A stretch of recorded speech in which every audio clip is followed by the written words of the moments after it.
آج کا سبق سب سے مشکل ہے منصرف اور غیر منصرف کی، لیکن ہم اس کو بالکل آسان انداز میں پڑھائیں گے. ٹھیک ہے. اس میں معرب کی دو قسمیں ہیں، ایک منصرف ہے اور دوسرا غیر منصرف ہے.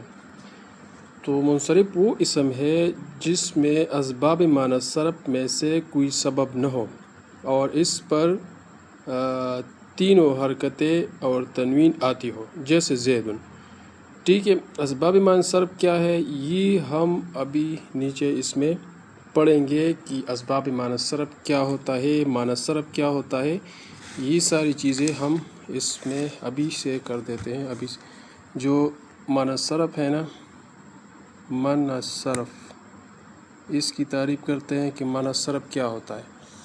معنی صرف مطلب اس کی جو انصراف ہے وہ منع کی گئی ہے. ٹھیک ہے. یہ منصرف نہیں ہے. معنی صرف مطلب یہ منصرف نہیں ہے. تو اسباب معنی صرف جو اسباب ہوتے ہیں، اس سے پہلے اب اسباب لکھتے ہیں. اسباب. ٹھیک ہے. اسباب معنی صرف جو انصراف منع کیا گیا ہے اس کے اسباب. تو یہ کیا ہے، کتنے ہیں؟ یہ تقریباً انہوں نے گنے ہیں 9. ٹھیک ہے. 9 اسباب معنی صرف ہوتے ہیں. تو اس کو ہم ڈسکس کریں گے. تو منصرف وہ اسم ہے جس میں اسباب معنی صرف میں سے کوئی سبب نہ ہو اور اس پر تینوں حرکتیں اور تنوین آتی ہو، جیسے زید. ٹھیک ہے. زید پر ساری حرکتیں آ جاتی ہے. زیدن بھی کہہ سکتے ہیں، زیدن بھی کہہ سکتے ہیں اور زیدن بھی کہہ سکتے ہیں. تو یہ ہے منصرف. دوسرا ہے غیر منصرف.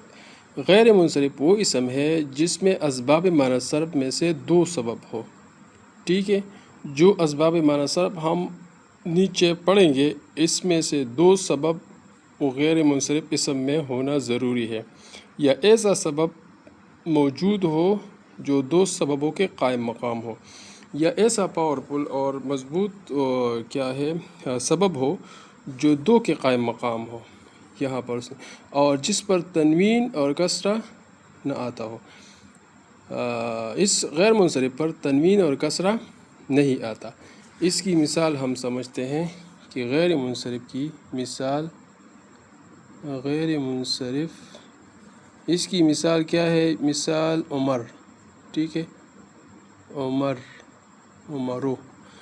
تو اس پر تنوین بھی نہیں آئے گا، اس پر الف لام بھی نہیں آئے گا. تنوین، الف لام. ٹھیک ہے. الف لام.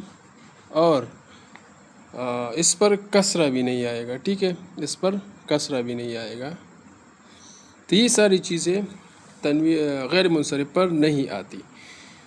اب آگے دیکھتے ہیں کہ یہ کیا کہتا ہے. اسباب معنی صرف کی 9 اسباب معنی صرف 9 ہے جن کا مجموعہ درجہ شے میں اچھا، یہ ابھی بتاتے ہیں کہ اسباب معنی صرف کتنے ہیں اور کیا ہے. ٹھیک ہے. اور یہ کون کون سے ہیں؟ عدل، وصف، تانیث، معرفہ، عجمہ، جمع، ترکیب، وزن فعل، الف نون زائدتان. تو یہ بھی اس شعر میں بھی بتایا. عدل و وصف و تانیث و معرفۃ و عجمۃ ثم جمع ثم ترکیب والنون کیا ہے؟ والنون زائدۃ من قبلها الف و وزن فعل وهذا قول تقریب. تو یہ جو شعر ہے، اس شعر کو آپ نے زبانی یاد کرنا ہے تاکہ آپ کو یہ کیا ہے، یہ اسباب معنی صرف زبانی یاد ہو، تب آپ اس میں اجرا کر سکو گے. اچھا، ہر ایک کی مثال یہ ہے. عمر میں 2 سبب ہے، عدل اور معرفہ. طلحتوں میں اچھا دوسرا یہ ثلاث میں 2 سبب ہے، وصف اور عدل. اس کو ہم سمجھتے ہیں کہ اس میں یہ کیسے ہے. یہاں پر اس نے بتایا بھی ہے، تھوڑا سا وضاحت کی ہے، لیکن تفصیلی وضاحت انہوں نے نہیں کی. اب تفصیلی وضاحت ہم کر دیتے ہیں کہ اس میں یہ کیسے ہے. عمر میں 2 سبب ہے، ایک عدل ہے ایک معرفہ. ثلاثہ میں 2 سبب ہے، ایک وصف ہے ایک عدل ہے. تیسرا ہے طلحتوں میں 2 سبب ہے، تانیث اور معرفہ. ٹھیک ہے. اور چوتھا ہے زینبو میں دو سبب ہے، ایک ہے معرفہ ایک ہے تانیث. ابراہیموں میں دو سبب ہے، عجمہ معرفہ. مساجدوں میں دو سبب ہے جمع منتہی الجموع. ٹھیک ہے. یہاں پر جمع منتہی الجموع جو ہے یہاں پر ہم نے پڑھا تھا کہ یہ ایسا سبب ہو جو دو سببوں کے قائم مقام ہو. تو یہاں پر یہ دو سببوں کے قائم مقام ہیں. ٹھیک ہے. دو سبب کے ہم اس کو قائم مقام مانتے ہیں جمع منتہی الجموع کو. ساتواں ہے بالا بک کا دو سبب ہے ترکیب اور کیا معرفہ. احمدوں میں دو سبب ہے وزن فعل اور معرفہ. سکرانوں میں دو سبب ہے الف نون زائدتان اور وصف. تو اس کی تفصیل ہم پڑھتے ہیں کہ اس کو ہم کیسے حل کریں گے. فائدہ اس میں بتایا کہ ائمہ نحات کی اصطلاح میں ایک اسم کے اپنے اصلی صیغہ سے نکل کر دوسرے صیغے میں چلے جانے کو عدل کہتے ہیں. یہ اب اس نے کیا کیا ہے، عدل کی تعریف کی ہے. اب یہ شروع ہو گیا کہ ایک ایک کی یہ وضاحت کر دیتا ہے. عدل نحات کے نزدیک وہ ہے جو اپنے اصلی صیغے سے نکل کر دوسرے صیغے میں چلے جانے کو کیا کہتے ہیں، عدل کہتے ہیں. جیسے کہ ہم کہیں کہ عامر. ٹھیک ہے. عامر یہ اصل ہے کس کی، یہ عمر کی اصل ہے، یہ عمر کی اصل ہے. یہاں پر ہم نے فرض کیا ہے کہ یہ عمر جو ہے یہ نکلا ہے عامر سے. ٹھیک ہے. اس کو فرض کیا گیا ہے، مان لیا گیا ہے کہ یہ عامر سے نکلا ہے یہ عمر. تو اب ہم اس کی اس نے کیا کیا، اس کی تقسیم کیا. یہ دو طرح کی ہوتا ہے. ایک عدل پہلا قسم جو اس نے بتایا ہے عدل. اب اس کی تقسیم کرتے ہیں کہ کتنے اقسام کے، یہ دو قسم کے ہیں. ایک ہے عدل تحقیقی اور دوسرا ہے عدل تقدیری. ٹھیک ہے. نمبر ایک عدل تحقیقی اور دوسرا ہے عدل تحقیقی اور ایک ہے عدل تقدیری.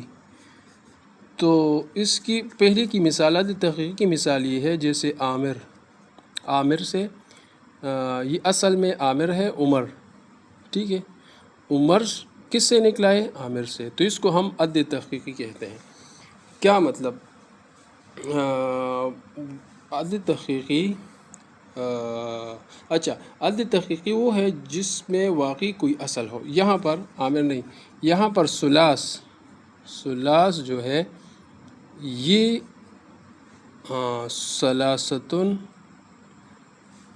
ثلاثتن سے کیا ہے، معدول کیا گیا ہے. اس کو یہاں سے لیا گیا ہے. تو اب ہم کیا کہیں گے، اس کو ہم کہیں گے کہ یہ ماخوذ، یہ معدول ہو گیا ہے یہ ثلاثتن سے تین سے. تو یہ عدل تحقیقی ہے. ٹھیک ہے. عدل تقدیری کیا ہے، عدل تقدیری جیسے عامر. ٹھیک ہے. عامر سے عمر. تو عامر سے عمر یہ مان لیا گیا ہے کہ یہ ہم مان لیتے ہیں کہ یہ عدل تقدیری ہے. ہم نے فرض کیا ہے کہ یہ عامر عمر سے لیا گیا ہے. یہ خود بتاتا ہے. یہ عدل تحقیقی وہ ہے جس کا واقعی کوئی اصل ہو، جیسے ثلاث کہ اس کے معنی ہے تین اور اس سے معلوم ہو کہ اس کی اصل ثلاثتن ہے. عدل تقدیری وہ ہے جس کی اصل واقعی نہ بلکہ مان لی گئی ہو. جیسے عمر کہ یہ لفظ عرب میں غیر منصرف مستعمل ہوتا ہے، لیکن اس میں غیر منصرف ہونے کا ایک سبب معرفہ پایا جاتا ہے، اس لیے استعمال کا لحاظ کر کے اس کی اصل عامر مان لی گئی ہے. ٹھیک ہے. اچھا، یہ عدل تحقیقی اور عدل تقدیری کے بارے میں ہم نے پڑھا ہے. ٹھیک ہے. اب آگے جاتے ہیں. یہ کہتا ہے عجمہ وہ اسم، یہ فائدے کی طور پر بولتا ہے. یہ فائدے کی طور پر اس کی تعریف وغیرہ کرتے ہیں اور سمجھانے کی کوشش کرتے ہیں. عجمہ وہ اسم ہے جو عربی کے علاوہ کسی دوسری زبان میں عالم ہو اور 3 حرف سے زائد ہو، جیسے ابراہیم، یا 3 حرفی ہو اور درمیان کا حرف متحرک ہو، جیسے شطر ایک قلعے کا نام ہے، ٹھیک ہے۔ عجمے کی مثال سمجھے۔ عجمہ یہ بتا رہا ہے کہ وہ اسم ہے جو عربی کے علاوہ کسی اور زبان کی ہو، مطلب عربی کے علاوہ جس زبان کے بھی ہو، یا پارسی ہو، ترکی ہو، جو بھی ہو، لیکن عجمی لفظ ہو، ٹھیک ہے، عربی کے علاوہ ہو، اور 3 حرفی ہو، 3 حرف سے زائد ہو، ٹھیک ہے، 3 حرف سے زائد ہو۔ ایک حرف ہوتا ہے جیسے عمر، تو یہ 3 حرف ہے، تو اس کو ہم نہیں مانیں گے۔